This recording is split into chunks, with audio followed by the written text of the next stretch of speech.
আশা করি সকলে ভালো আছেন। এইমাত্র পাওয়া আবহাওয়ার সর্বশেষ আপডেট নিয়ে হাজির হয়েছি। সক্রিয় মৌসুমী বায়ুর কারণে আগামী ২৪ ঘন্টায় ভারী বর্ষণের কারণে জলাবদ্ধতার আশঙ্কা। জেনে নিন আপনার জেলার আবহাওয়ার পূর্বাভাস। আজ ২২ আগস্ট শুক্রবার মৌসুমী বায়ু বাংলাদেশের ওপর সক্রিয় এবং উত্তর বঙ্গোপসাগরে প্রবল অবস্থায় থাকার কারণে সারা দেশে বৃষ্টির সম্ভাবনা রয়েছে।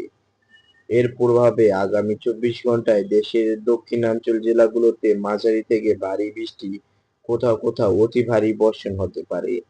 এই ভারী বর্ষণের ফলে খুলনা, বরিশাল, চট্টগ্রাম বিভাগের এবং ভারতের কিছু নিচু অঞ্চলগুলোতে জলাবদ্ধতার সৃষ্টি হতে পারে। সমুদ্র বন্দরগুলোকে ৩ নম্বর সতর্ক সংকেত দেখিয়ে দিতে বলা হয়েছে। আজ সন্ধ্যা ৭টা থেকে রাত ১২টা পর্যন্ত ২২ আগস্ট শুক্রবার যে সকল জেলাগুলোতে ভারী বৃষ্টি হতে পারে: খুলনা, বরিশাল, পটুয়াখালী, চট্টগ্রাম, নোয়াখালী, কুমিল্লা মাঝারি থেকে ভারী বৃষ্টির সম্ভাবনা রয়েছে।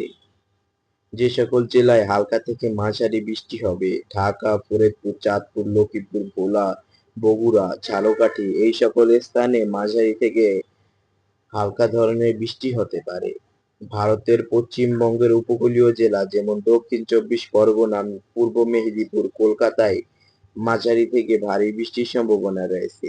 উত্তর ২৪ পরগনা, হাওড়া, হুগলিতেও বজ্রবৃষ্টির পূর্ববর্ণতা রয়েছে।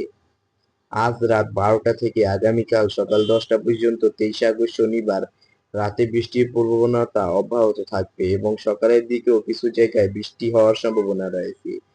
যে সকল জেলায় বৃষ্টি হতে পারে: খুলনা, বরিশাল, চট্টগ্রাম বিভাগে এবং অধিকাংশ জেলা যেমন বাগেরহাট, সাতক্ষীরা, পিরোজপুর, ফেনী, বান্দরবান, রাঙ্গামাটি রাতের বেলায় বৃষ্টি এবং সকালের দিকে থেমে থেমে মাঝারি বৃষ্টি হতে পারে।